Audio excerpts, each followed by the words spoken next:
Nou ek verstaan ons het omstandighede as gelowiges. Ons het omstandighede as normale mense wat in hierdie wêreld lewe. Elkeen van ons ervaar dinge en ons ervaar omstandighede. En ek weet nou natuurlik in Suid-Afrika is daar baie druk op ons as mens. Daar's baie druk. Die klimaat, as jy gaan kyk na die klimaat in Suid-Afrika, dis moeilik ouens. Daar is baie druk, daar's baie dinge, daar's baie stres, daar's baie faktore wat ons as mens nou natuurlik beïnvloed.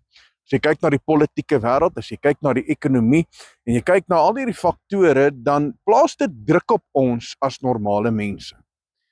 En selfs jy as gelowige, jy ervaar druk, jy ervaar moeilike omstandighede.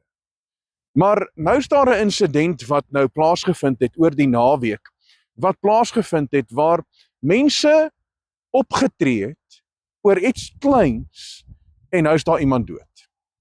Nou is daar iemand dood.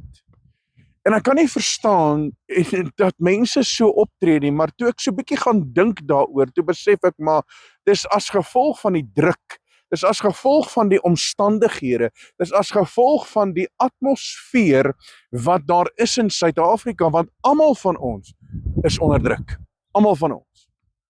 Maar ek wil vandag vir jou die woord bring, want dis so belangrik dat ons sal kalm bly en sal rustig wees onder alle omstandighede, want wees nou maar eerlik, as jy in die verkeer ry, is daar druk, daar is omstandighede, jy word getoets op soveel vlakke in jou lewe, en die duiwel is daarop uit, om ons as mense lewe te verwoes. En ongelukkig, as gevolg van 'n insident wat nou oor die naweek gebeur het, het iemand sy lewe verloor. En 'n ander persoon is kritiek. En dit het alles gebeur voor kinders en voor mense en die trauma wat mense ervaar as gevolg van die feit dat hulle nie hulle self kan beheer nie. En ek verstaan die omstandighede en ek verstaan die druk. En as ek praat met 'n klomp manne en ek praat so 'n bietjie met mense, dan kom ek agter maar die gemoede is bietjie hoog. En ons verstaan en ons sien hierdie dinge en ons ervaar alles wat gebeur in Suid-Afrika en mense raak naderhand so 'n bietjie vol in terme van wat hulle ervaar. Want dis net korrupsie en dis roof en dis moord en is 'n duisend dinge en die politieke omstandighede is nie goed nie en die ekonomie is nie goed nie en daar's 'n duisend goed wat jou as mens affekteer en dan die oomblik wanneer daar iets gebeur in jou lewe, dan is daar konflik. Maar luister wat sê die woord. Die woord sê in die boek van Romeine hoofstuk 17. Hy sê moenie kwaad vir kwaad vergeld. En ek weet dis nie altyd maklik nie. Ek weet daar's baie keer, veral wanneer daar 'n wit brood voor jou inswaai in die verkeer, dat jy frustreerd raak.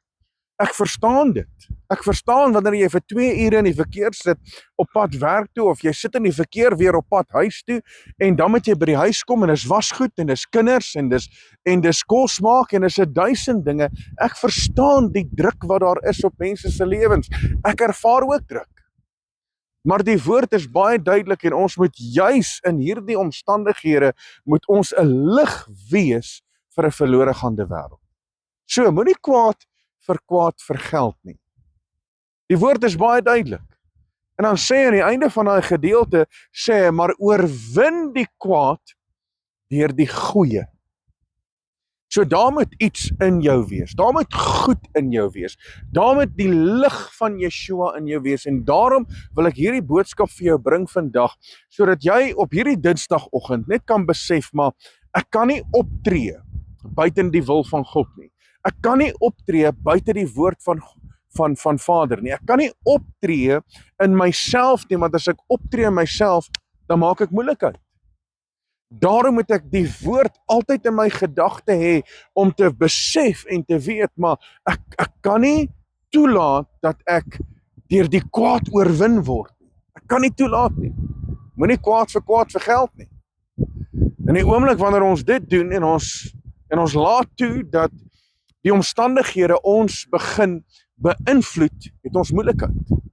Maar jy sien, is belangrik dat ek en jy sal oplet op die woord, en die woord sê dit baie duidelik, en hierdie wil ek by jou los vandag. En ek wil jou net kom bemoedig, ten spyte van jou omstandighede, en ten spyte van die druk wat jy ervaar, en ons almal ervaar dit, ten spyte van die klimaatsomstandighede in Suid-Afrika, en hoe die dinge net nie lekker is nie, ten spyte daarvan, moet jy vandag weet, dat moenie kwaad vir kwaad vergeld nie. Moenie kwaad vir kwaad vergeld. En oorwin die kwaad, wat ook al daar is, wat die duiwel ook al op jou pad bring, oorwin die kwaad deur die goeie. En dat die gees van God in jou altyd in beheer sal wees. En dat jy as mens, dat jy nie beheer sal verloor nie, maar dat die lewende God altyd in beheer sal bly in jou lewe, sodat alles wat jy doen, dat jy dit sal doen tot eer van sy naam. Dat alles wat jy doen, dat dit 'n welbehaag sal wees in Vader se teenwoordigheid. En wanneer jy dit doen, dan sal daar altyd 'n goeie gevolg wees. Daar sal altyd 'n goeie resultaat wees, wanneer jy die kwaad oorwin deur die goeie. En ek wil hierdie boodskap vir jou gee vandag op hierdie Dinsdag. En ek weet, ouens, ons moet versigtig wees, en daar's dinge wat gebeur, en ons moet paraat wees in ons lewe en omstandighede, en ons lewe in situasies, maar moenie toelaat dat die kwaad jou oorwin nie, maar oorwin die kwaad deur die goeie wat in jou is. En mag jy vandag net geseënd word, mag jy vandag net bemoedig word deur hierdie woord, deur hierdie boodskap, deur hierdie skrif wat ek vandag vir jou gee. Mag jy net bemoedig word om aan te hou om goed te doen. Of iemand dit nou raak sien of nie, of iemand dit nou sien, of iemand dit nou ervaar of beleef, dit maak nie saak nie. Solank jou lig bly skyn, en solank jy die kwaad oorwin deur die goeie wat in jou is. Nou ja, van my kant af, Rian Abri, dankie dat jy ingeskakel was. Mag jy geseënd wees op hierdie Dinsdag. Tot volgende keer. Shalom.